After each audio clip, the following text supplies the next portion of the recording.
Mestre amigo Jesus, companheiro de tantas vidas, de tantas jornadas, mentores espirituais que nos acompanham em nosso dia a dia, que nos acolhem, nos abraçam nesta casa. Agradecemos sempre essa presença amiga, essa presença amorosa, que busca nos ajudar no nosso processo de crescimento espiritual, intuindo-nos, iluminando-nos, para caminharmos rumo ao bem. Ilumina e intui o nosso palestrante na mensagem que ele hoje nos traz, ajudando-nos também nesse processo e tocando naquilo que aqui viemos buscar, de forma talvez inconsciente, mas aqui viemos buscar. Que a sua paz, mestre amigo, que a sua luz estejam conosco, agora e sempre. Assim seja. Nossa leitura de hoje. Procuremos. Antes, vindo ele a Roma, com muito cuidado me procurou e me achou.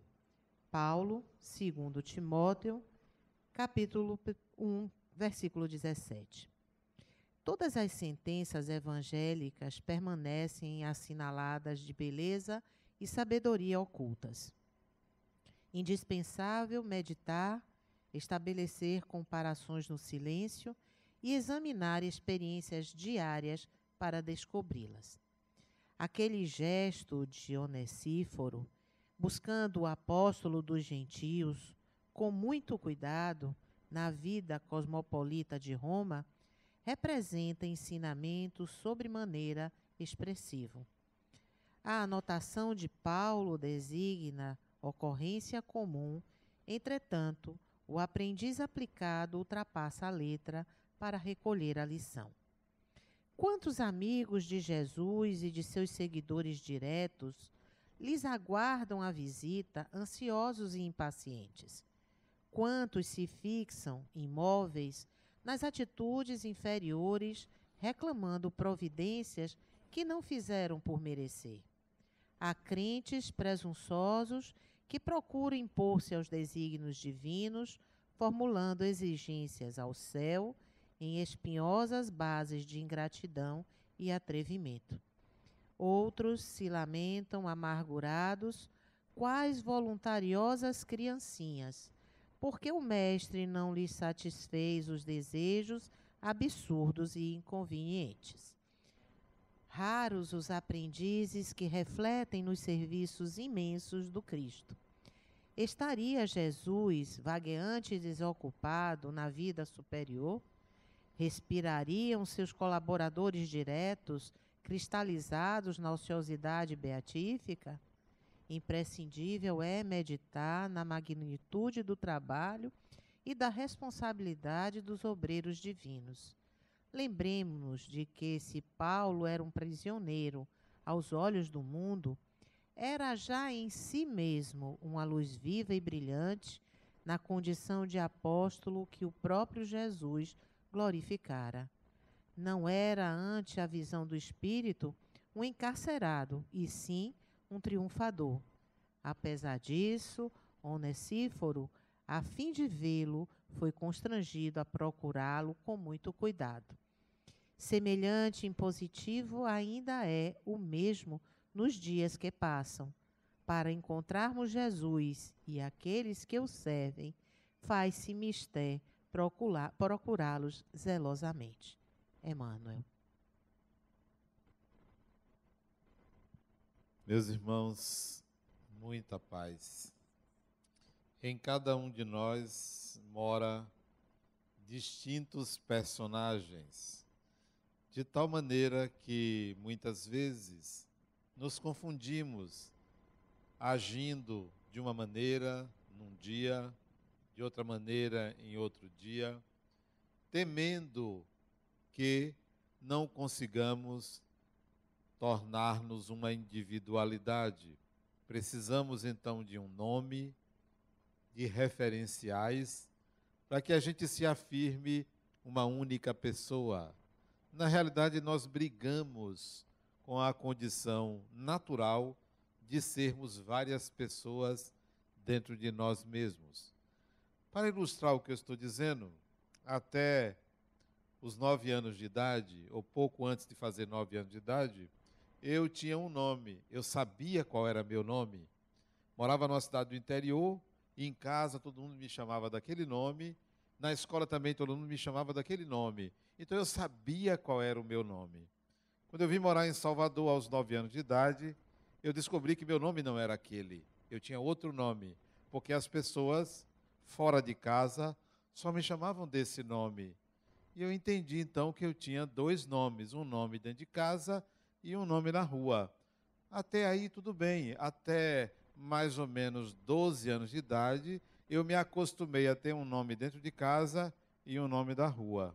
Até que meus pais me matricularam no colégio militar e lá escolheram um terceiro nome para mim. Então, eu tinha um nome em casa, tinha um nome no bairro que eu morava, na rua que eu morava, e tinha outro nome na escola que eu estudava. Eu tinha 3 nomes. Até aí tudo bem, isso foi até os 16 anos, quando eu fui estudar em São Paulo. E lá escolheram um 4º nome para mim. Em São Paulo, morei 2 anos, eu era conhecido como Novaes. Novaes. Dentro de casa, era conhecido como Marcos. No colégio militar aqui de Salvador, era conhecido como Ferraz. E na rua, com os amigos, eu era Adenauer. Então, eu tinha 4 nomes. Sempre me acostumei a isso.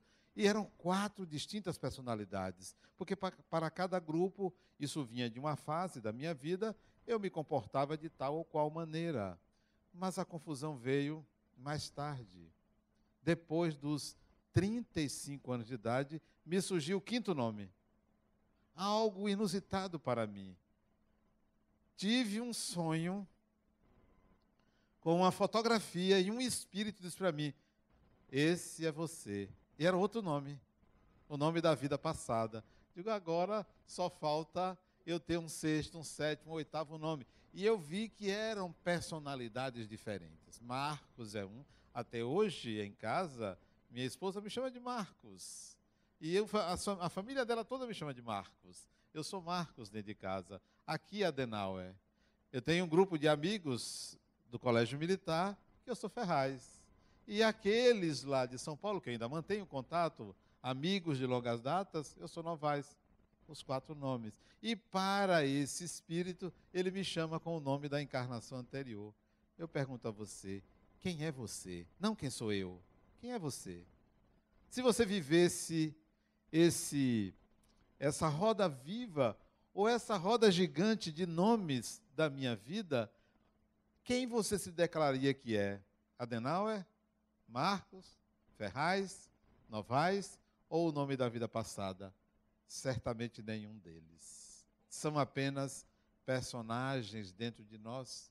E você tem muitos personagens, mas você teima em dizer que você não tem dupla personalidade. Eu afirmo, você não tem dupla, não, você tem muitas personalidades. 3, 4, 5, 10, conforme você consiga enxergar essa variação de modos de proceder, de modos de pensar, de modos de sentir diferentes, completamente diferentes. Será que você sustentaria isso? Será que você consegue ver que essa diversidade é a normalidade? E que você fez um esforço muito grande até aqui de se afirmar, não, eu sou fulano, eu sou fulana. Meus pêsames, não é não, você está. Porque a sua condição de espírito imortal, de ser imortal, lhe credencia, lhe capacita a ter inúmeras identidades guardadas aí. Algumas conscientes, outras inconscientes, mas nem por isso deixam de atuar através de você. Então, se alguém lhe perguntar, a partir de hoje, como é seu nome, pergunte assim, de que encarnação você está falando? E se a pessoa tiver A arrogância de lhe perguntar quem é você, pode dizer, não sei, porque você não sabe. O que você tem tentado é ser essa pessoa que a sociedade construiu, que essa vida paginou. Você tem tentado ser isso. E fica preocupado ou preocupada em não conseguir ser aquilo que foi construído como sendo seu nome, como sendo esta pessoa. Mas você não é essa pessoa. Isso é quase uma esquizofrenia. Essa separação, essa amplitude do eu. Mas se você não pensar assim, você vai reduzir-se a um corpo de carne. Reduzir-se a uma matéria, porque a nossa cultura, o nível de evolução em que nos encontramos, nos reduz a um corpo. Você se olha no espelho e se algum aspecto do seu corpo não está bem, você diz assim, eu não estou bem. Você não consegue dizer, meu corpo não está bem. Quando o médico pergunta a você como você está, você olha, eu estou com a dor aqui. Não, o corpo, a dor é do corpo, não é sua. A dor da alma não é física, é psíquica, é espiritual. Mas você não consegue dissociar-se desse instrumento, porque você foi condicionado ou condicionada a acreditar que você é este instrumento. Será que você consegue imaginar uma outra fisionomia para você? Até que você queria, até que você gostaria de modificar um ou outro aspecto do corpo, mas você pensa que você estaria modificando você mesmo. Não, não é você.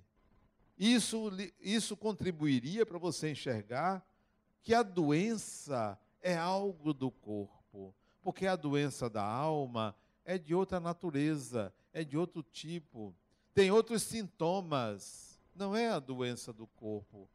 Há quem pense que todas as doenças do corpo são doenças da alma. Um equívoco, não funciona assim. O nosso corpo é perecível, o nosso corpo tem fragilidades. A mínima variação de temperatura pode fazer você adoecer, porém a doença será do corpo, não é do espírito. Então vamos separar.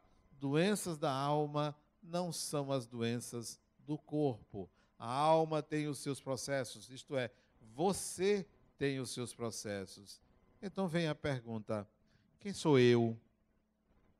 Pergunte a você, quem sou eu? A resposta não pode ser seu nome. Haja visto o que aconteceu comigo? Qual nome eu me daria? Aqui eu sou conhecido como Adenauer, mas na minha casa eu não sou conhecido como Adenauer. Sabem quem é Adenauer, mas me chamam de outro nome. Quem é você?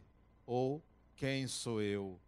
Procure a resposta, além do nome, além do endereço, além da imagem corporal. Outro detalhe, cuidado. Cuidado para quando você perguntar quem sou eu, você não se julgue. Não se julgue.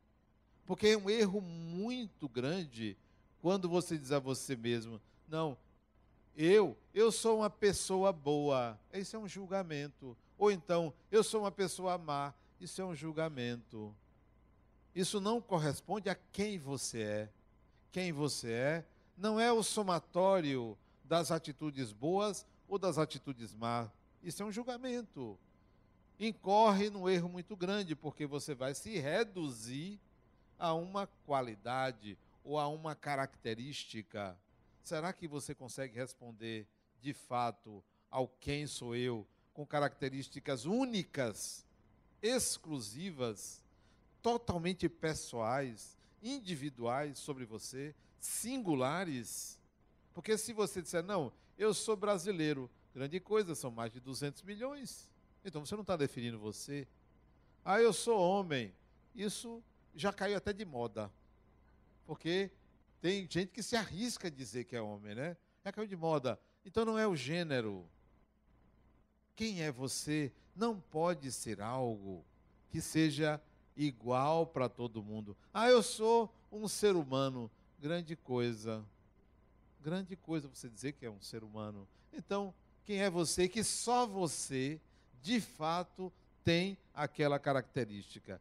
Se você encontrar isto, torne-se essa pessoa. Realize essa pessoa que só você é. Porque se você não realiza essa pessoa que só você é, você se frustra. Você tem uma vida inautêntica. Você vive uma vida dos outros. Será que você consegue responder? Se você está vivendo a sua vida, ou você está vivendo a vida dos seus pais, do grupo familiar, da cultura que você está envolvido ou envolvida, a vida que você desejaria para mostrar aos outros quem é você. Será que você consegue ser você mesmo, independentemente das circunstâncias externas?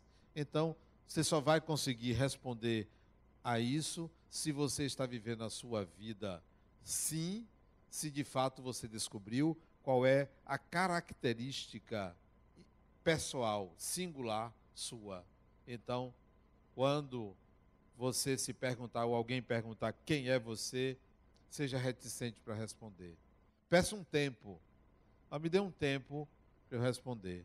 Talvez daqui a uns 10 anos eu consiga responder. Foi quando um aluno me perguntou: professor, para que serve o Espiritismo?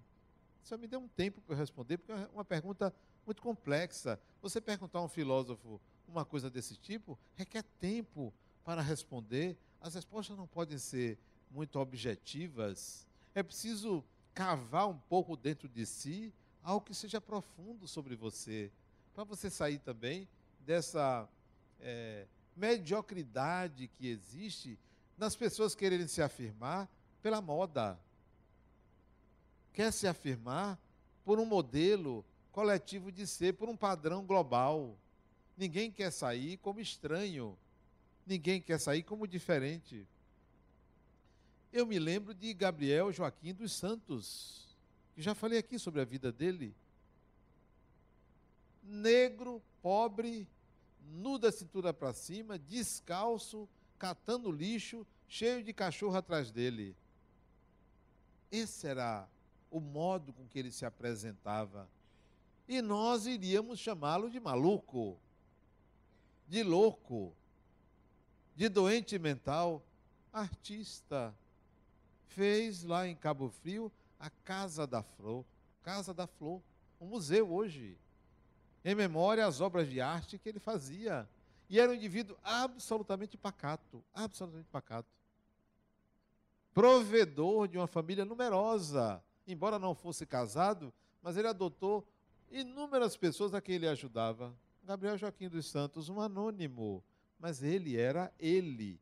E será que você consegue sair desse padrão global de ser?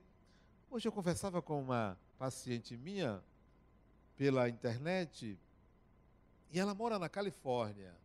E eu estava colocando para ela que quando eu estive na Califórnia, uma das vezes que eu estive, eu coloquei que eu me sentia ali acolhido na cidade de São Francisco, porque eu vi uma diversidade enorme de pessoas e ninguém preocupado com o padrão de vestir-se, de se comportar, de andar, de falar.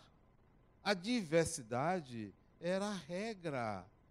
Isso significa que as pessoas querem ser quem elas são. O eu já saiu daquele padrão global, daquilo que você usa uma roupa de marca, uma bolsa de marca, uma camisa de marca ou algo parecido para se mostrar e se sentir pertencente. Quem precisa pertencer a um grupo não é dono de si mesmo, porque precisa da aceitação coletiva. É claro que você precisa obedecer a certas normas coletivas, mas você não pode deixar de ser você mesmo. Porque se você deixa de ser você mesmo, você se aliena, você não vive a sua vida. Então, o eu, por enquanto, é uma necessidade de afirmar quem você é, porque você ainda não sabe quem você é. Vá em busca. Essa busca deve ser permeada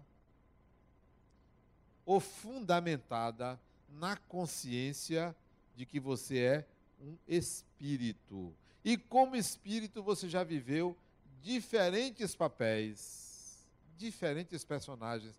Será que você consegue, sentado aí, hoje, neste ou naquele gênero, se ver no gênero oposto? Será que você consegue se ver em classe social diferente da que você se encontra? Será que você consegue se ver com a cor de pele diferente da que tem hoje? Será que você consegue se ver em outro corpo físico? Pois tente, isso é necessário, porque você já viveu isso. Você já viveu diferentes papéis, e muitos diferentes papéis que você sequer imagina ou aceita que isso seja verdade. Mas é um ganho para a sua personalidade, até pelo respeito que você passará a ter pela diversidade, porque você pode se ver no outro. A sua empatia vai aumentar, porque você sabe que você esteve em outra posição, em outro papel, em outra situação, então você vai respeitar mais a diversidade, os diversos interesses, as diversas opiniões. Eu poderia ter pensado assim.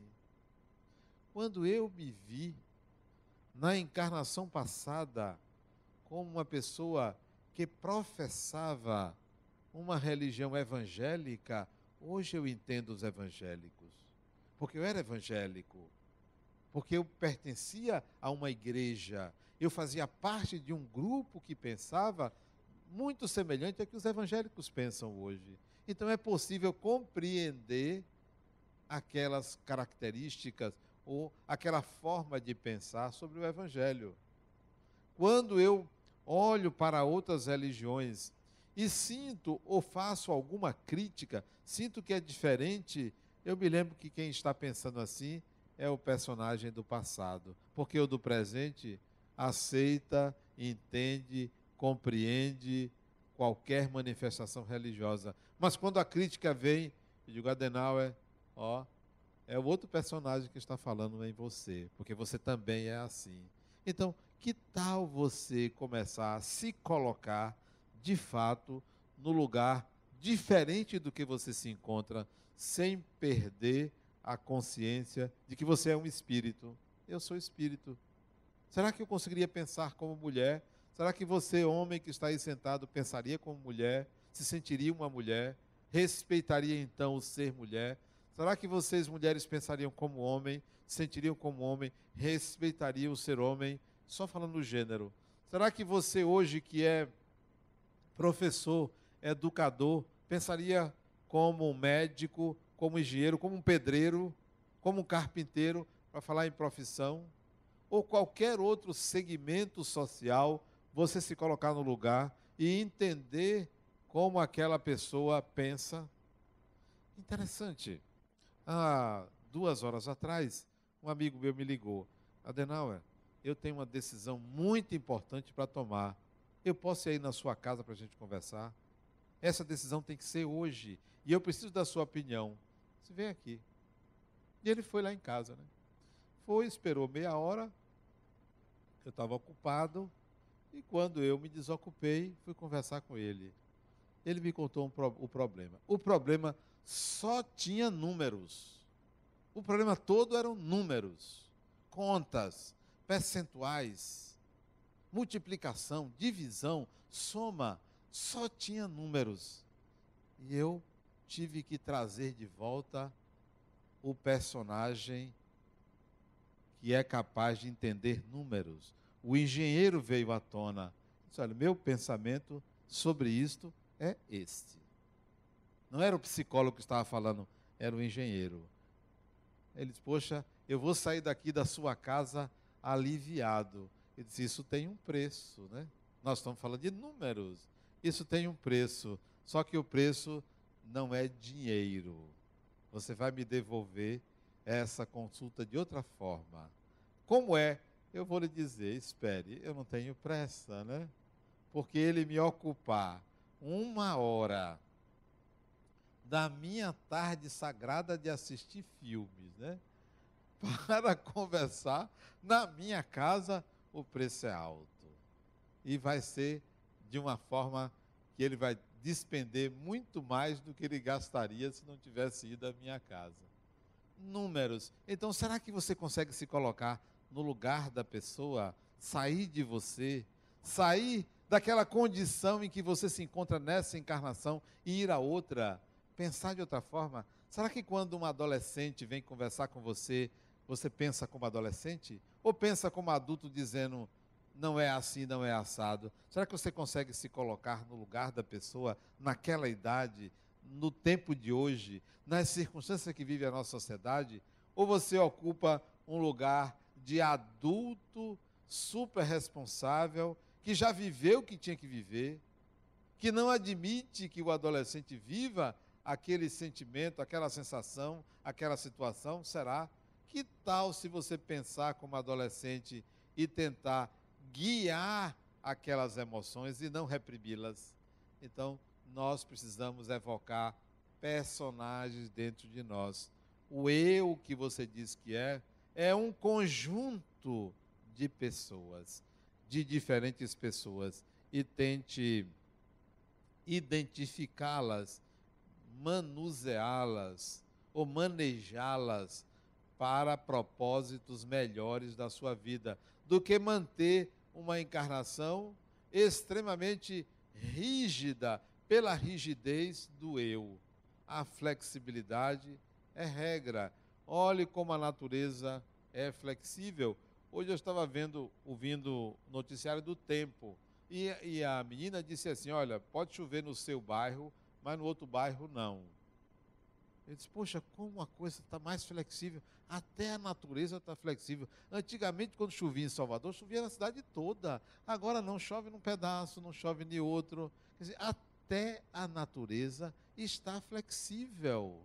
Antigamente, quando chovia em Salvador, alagava tudo quanto é rua. Hoje é uma rua ou outra, o negócio é seletivo. Não é todo lugar que alaga. Tudo está flexível. Por que a personalidade não pode ser flexível? Então, nós precisamos flexibilizar. Ninguém aqui tem procuração de Deus para ser juiz. O juiz de Deus. Querendo consertar o mundo. Tem gente que quer consertar o mundo, quer consertar as pessoas. Nós não temos procuração de Deus. Quem fez este mundo como ele foi Deus, não fomos nós. Eu vi, num dos grupos que eu faço parte na internet, e são muitos grupos, que alguns eu não consigo dar conta, porque é 150 mensagens. Isso é em 2 horas, né? Não dá conta, a maioria eu não vejo. Mas num desses grupos a discussão era se Deus fez o mal. Se Deus é o criador de tudo, foi Deus que fez o mal? E as respostas eram as mais diferentes, né? Alguns diziam que não, que o mal foi feito pelo homem, que não foi Deus que fez o mal, que Deus só faz o bem. Aí eu perguntei, quem fez o vírus?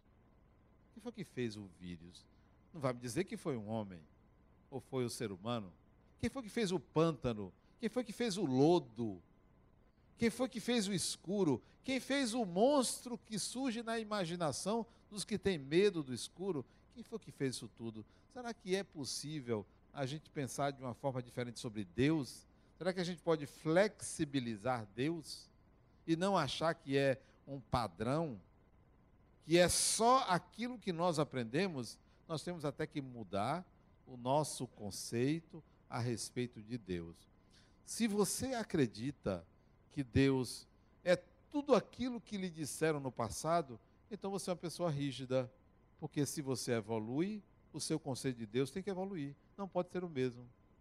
Antigamente, quando nós éramos primitivos e o sol aparecia no horizonte e ia para o poente em menos de 12 horas, a gente adorava chamando de Deus Sol. Hoje a gente sabe que é uma fornalha atômica, que é um corpo celeste, e ninguém adora como Deus. Nós temos uma nova mentalidade. Então nós enxergamos as coisas de uma forma diferente. E por que não podemos flexibilizar a ideia de Deus? Será que ainda tem alguém aqui que acredita que anjo tem asa? Será que ainda acreditamos nisso? Será que ainda acreditamos que todo mundo tem um anjo de guarda que está ali tomando conta de você? Desocupado deve ser. Será que tem gente que ainda acredita nisso? Ou nós já mudamos a nossa mentalidade e entendemos que a vida exige de nós autodeterminação? Autodeterminação. Ou você se autodetermina, ou você vai ter um anjo imaginário dizendo o que você deve fazer, ou lhe protegendo do mal, lhe fragilizando. Então, o nosso eu tem que começar a evoluir para flexibilizar a visão de mundo que nós temos, sempre tendo como base a imortalidade do espírito. Porque se você não considerar a imortalidade do espírito, você vai continuar acreditando em Papai Noel. Você ainda vai continuar acreditando que uma coisa mágica vai acontecer na sua vida e vai lhe tirar do estado em que você se encontra, vai lhe tirar da depressão, vai lhe tirar, ou vai resolver a sua doença, ou vai fazer alguma coisa mágica com você. Não funciona dessa forma. O nosso eu precisa ter uma visão diferente de si mesmo e, claro, do mundo, da realidade, de Deus, ou de qualquer informação sobre o espiritual. No Evangelho segundo o Espiritismo tem um capítulo que trata a respeito da nossa percepção de mundo, percepção de realidade. E está lá dito que nós não deveríamos acreditar num só espírito. O capítulo é: haverá falsos cristos e falsos profetas. Que está lá: não acrediteis num só espírito. Mas se aparecer um espírito através de um médium dizendo que vai ter um acidente com você, que você não viaje, você fica com medo. Porque você não levou a sério a ideia de que é uma pessoa falando. Mas porque veio do mundo espiritual, você tem uma crença cega que aquilo é realidade. Ah, mas foi o médium fulano de tal que disse. É uma pessoa, é um ser humano. Desencarnado também é um ser humano. Agora, se isso vier de locais diferentes, de pessoas diferentes, cotejadas essas informações com uma lógica pessoal, bom, aí é diferente. Mas só porque alguém disse, você vai acreditar? Há anos atrás, pouco mais de 4 anos atrás, eu tive uma informação sobre quem era o espírito que reencarnaria como meu neto. Guardei como guardo até hoje essa informação. Sei quem é, conheci no passado, já há 3 encarnações, então isso não me preocupa. Quando ele tiver 15 anos, eu vou dizer a ele. Viajei para os Estados Unidos. Chegando lá, uma pessoa que não tem conhecimento de minhas vidas passadas, disse: Adenauer, eu sonhei com seu neto. E naquela encarnação, ele foi fulano de tal. Me deu essa informação. Sonhou. E a informação que foi dada coincide com a encarnação anterior dele. Bom, esse é um dado. 2 informações. Uma intuição minha e de uma pessoa. É mais do que um. Passou. O tempo dá as suas voltas. Eu encontro uma pessoa amiga aqui em Salvador, que diz assim para mim, amiga não, parente, você sabe quem foi ele, né? Eu disse: sei. Aí me diga para ver se é. Eu digo: não vou lhe dizer não, você está me perguntando se está jogando verde? Me diga quem foi. Aí ela me disse: quem foi? Aí eu confirmei, 3ª pessoa. Espere essas informações. Não acredite numa só, nem até na própria intuição. Somos muitos personagens dentro de um só. Muitos personagens. E você vai ficar acreditando que uma pessoa sabe quem você foi. E a gente fica curioso em saber quem eu fui na vida passada. Pode ter certeza, você foi você. Não foi outra pessoa, mas foi outro personagem. Que agia como você costuma agir, a não ser que houve alguma modificação entre uma encarnação e outra, porque tem pessoas que se modificam, que alteram. Eu tinha uma amiga que eu não vejo há muitos anos, ela já deve ter seus 70 anos agora, que ela viveu a seguinte experiência. Ela era uma pessoa muito rígida, muito castradora, muito legalista. Ela viajou para os Estados Unidos. Lá, ela entrou em contato com um grupo de pessoas ligadas a movimentos espiritualistas, voltou totalmente diferente. Ela tinha um cabelo liso, voltou com o cabelo todo encaracolado. Ela passou a usar roupas mais modernas, porque ela usava roupas antiquadas. Ela repaginou, ficou mais sensual.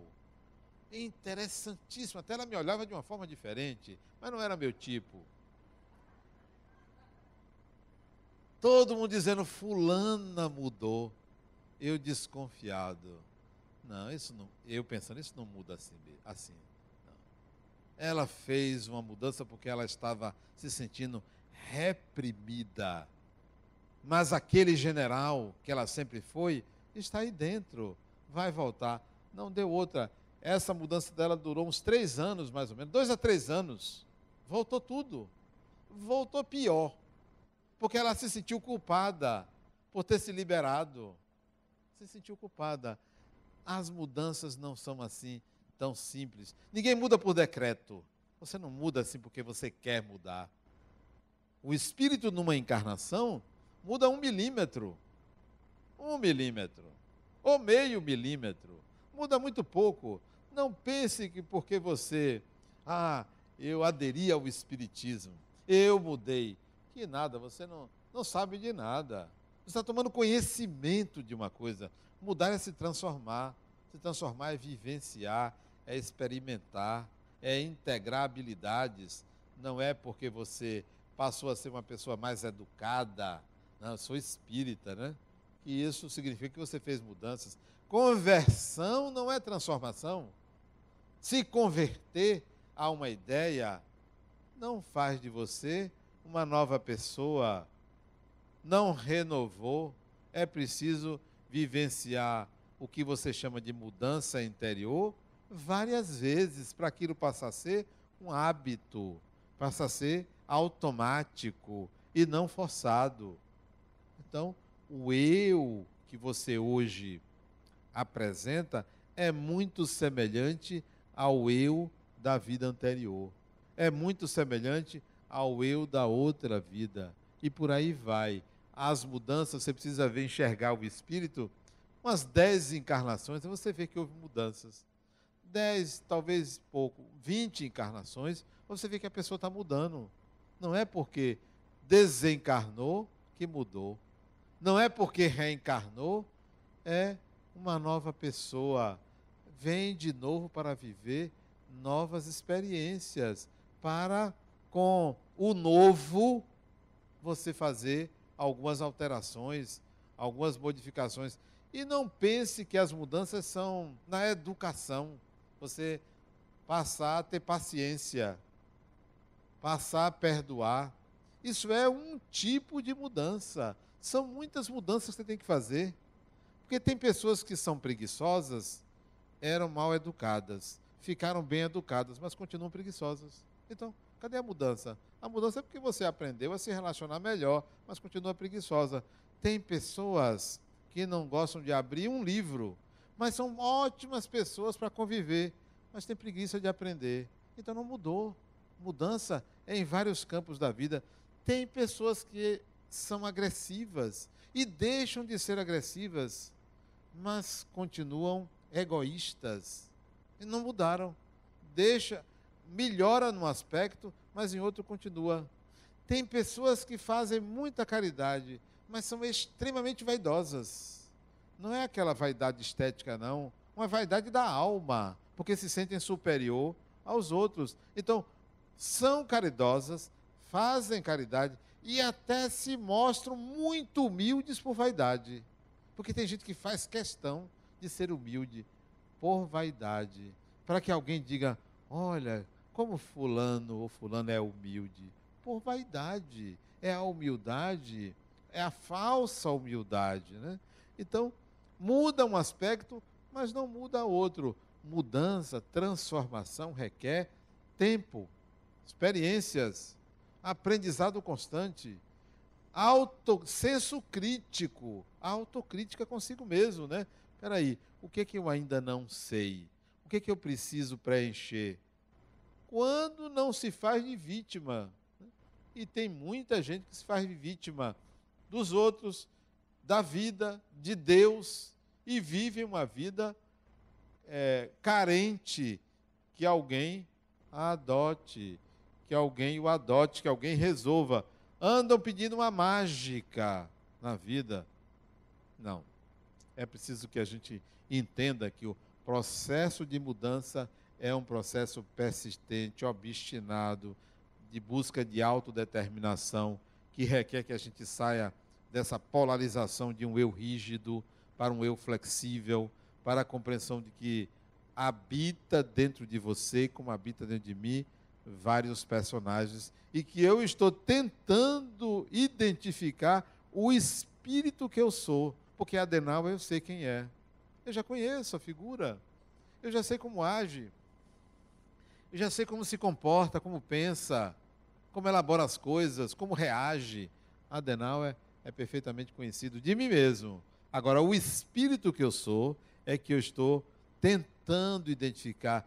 Já percebo algumas características desse espírito que eu sou, que é muito mais importante eu ir além do personagem do que ficar no personagem ali, dando uma de bonzinho, dando uma de resolvido, dando uma de sábio. Eu preciso entrar em contato comigo mesmo. E se eu não sair da posição de destaque, eu não me enxergo. Se eu não sair do palco, eu não vou me ver. Se eu não viver uma vida comum, normal, natural, se eu não fizer questão de estar em pé de igualdade com cada pessoa, eu vou viver esse personagem. E aí, como fica? O personagem tem tempo limitado. O personagem morre. Adenauer morre, mas o espírito não. Cada personagem tem seu tempo. É 20 anos, 80 anos, 100 anos. Morre, desaparece, não volta mais. Agora, o espírito está sempre presente e eu preciso conhecê-lo, identificá-lo. Quanto mais o personagem identificar o espírito, mais haverá uma sintonia entre o personagem e o espírito. Cada vez mais eu quero que Adenauer se aproxime do espírito que eu sou. Cada vez mais. Quanto maior for essa proximidade, mais autenticidade há no viver. Mais se realiza, ou eu me realizo, ou eu realizo o espírito que eu sou. Porque eu tento levar esse personagem a uma identificação. Sempre me perguntando se de fato quem eu sou. Sem qualquer julgamento. Sem qualquer preocupação de dizer assim, não, mas você tem muitos erros. É comum, né? Você errou muito. Não vou entrar nessa, porque se eu entrar nessa vem a culpa. Ah, não, porque você falhou com fulano, você agrediu ciclano, você prejudicou não sei quem. Eu não vou entrar nessa, porque se você entrar nessa, você vai tentar consertar algumas características superficiais da sua personalidade. Não que a gente deva deixar de lado esse tipo de melhoria, mas entenda que é superficial, porque a grande melhoria que você precisa fazer é o aperfeiçoamento para lidar com a complexidade da vida. Imagine uma pessoa que adere ao Espiritismo, entende que a vida continua, entende que a reencarnação é um fato, mas continua fazendo dívida financeira. não está se vendo como espírito. Porque deveria fazer um programa de ajustamento de conduta, um programa de equilíbrio financeiro, mesmo que durasse 10, 20 anos, mas estaria se preocupando com isso. Mas tem pessoas que, mesmo espírita, cada vez mais entra num buraco financeiro que não tem tamanho. Para quê?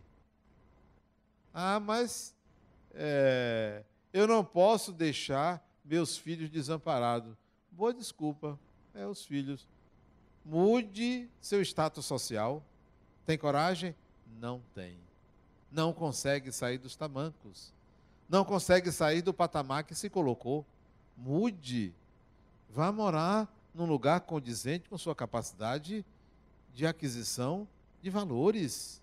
Não, a pessoa não consegue mostrar-se pobre. Se você não tem condições, não se coloque como quem é rei. Então, a mudança não é só no que se chama de campo moral. A mudança é na totalidade da personalidade. É a aquisição de habilidades de viver num mundo cada vez mais complexo. As crianças ou os espíritos que estão voltando nesse milênio estão com outra pegada. Outra pegada.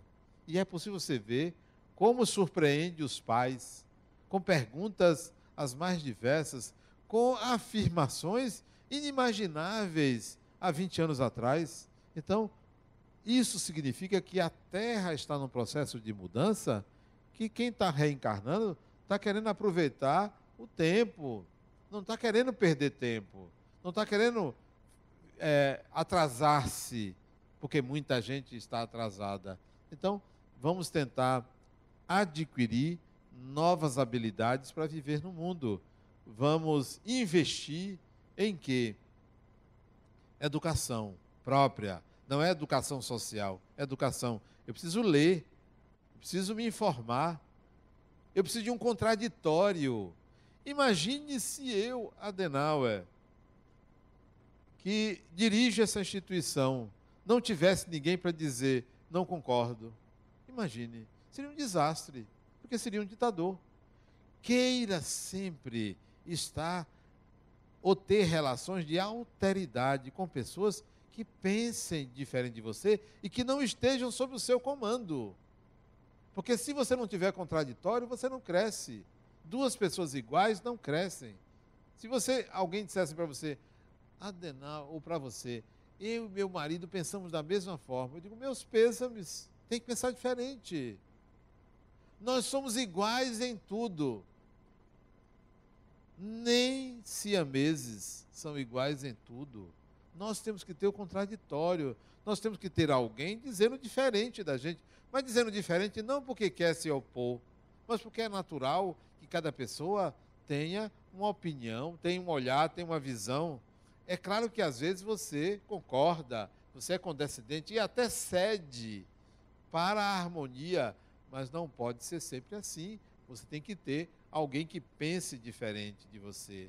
Então, para você adquirir essas habilidades, para você capacitar-se para o mundo, é preciso que você invista na sua autoeducação. Que você estude, nunca pare de estudar. Estudar significa ler, estudar significa assistir a filmes, estudar significa conversar com pessoas de um grupo que está acima de você, que está além de você. Estudar é querer conhecer, estudar é viajar, estudar é estar antenado na tecnologia, na vida como um todo. Não deixe de fazer uma busca espiritual. Vamos sair do lugar comum do que é a vida espiritual. Nós aprendemos muita coisa sobre a vida espiritual. Tem gente pensando que vai enfrentar um tribunal. Tem gente pensando isso. Tem gente que ainda acredita que desencarnou, vai para um umbral. Tem gente que ainda acredita que existe um vale dos suicidas. Porque obtiveram uma informação, cristalizou aquela ideia e não entende que tudo evolui, tudo se modifica. Se aqui na Terra, que nós estamos um pouco atrasados em relação ao espiritual, as coisas se modificam, imagine no mundo espiritual. Há 100 anos atrás, as carroças eram puxadas a cavalos, em plena cidade. Hoje você tem o automóvel, hoje você tem o metrô, hoje você tem outro sistema de transporte. Se aqui evolui, imagine no mundo espiritual. Antigamente você não tinha televisão. Há 60 anos atrás surgiu a televisão. 60, 70 anos atrás surgiu a televisão. E não existia há 100 anos atrás. E hoje é uma realidade que evolui. Hoje você conversa com a televisão. Hoje você conversa com a pessoa pelo celular, vendo a imagem em outra parte do mundo. Tudo mudou. E no mundo espiritual, será que é a mesma coisa? Será que desencarnou? Alguém vai julgar seus atos? Se você errou ou não errou? Não existe isso. Era a criação do passado. Criação porque existia, mas não existe mais. Não tem mais tribunal. Desencarnou, vai para onde? Está cansado, está cansada? Está doente ou não está doente? Quem são seus parentes? Você vai se unir a pessoas que lhe conhecem. Ou vocês acham que tem alguém que ninguém conheça? No mínimo, nós temos 5 a 6 degraus para conhecer uma outra e qualquer pessoa da humanidade, no mínimo. Então, nós nos conhecemos, nós temos sempre espíritos que nos conhecem do outro lado da vida. Então, ninguém chega assim, ó, cadê? Não tem ninguém. Há instituições de atendimento a quem desencarna, na rua, no acidente de trânsito, no acidente aéreo, em casa, no hospital. Ninguém está desamparado. Assim como você tem a SAMU aqui, tem do outro lado também algo muito melhor. Muito melhor. A SAMU é criação do mundo espiritual. O atendimento a pessoas que desencarnam, porque ninguém fica desamparado. Desencarnou de repente. E agora? Desencarnou numa valeta que ninguém viu. Tem gente do outro lado que até provoca a desencarnação, porque é melhor para a pessoa desencarnar. Hoje já compreendo assim, que é melhor a pessoa ir embora. Vá, está na hora. E não tem tempo para isso a qualquer momento. Passou. Hoje eu estava vendo a notícia de um modelo skatista, acho que ele desencarnou. Ele tinha leucemia, aos 28 anos ele desencarnou. 28 anos, um rapaz bonito, né? Modelo. Eu acho que ele é skatista, alguma coisa assim. Não me lembro exatamente o esporte que ele praticava. Desencarnou com leucemia, 28 anos de idade. Foi bom que ele foi.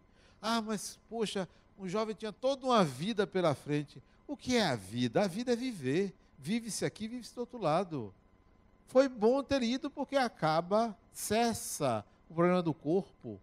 E ele vai continuar a evolução dele. Ah, mas é porque você não é a mãe nem é o pai dele. Ainda bem, cada um com a sua dor. Né? Quer o que para mim? Cada um com a sua dor. Cada um tem que enfrentar o seu complexo, o seu problema. Mas eu lamentar a morte de alguém, eu lamento a morte de pessoas ignorantes.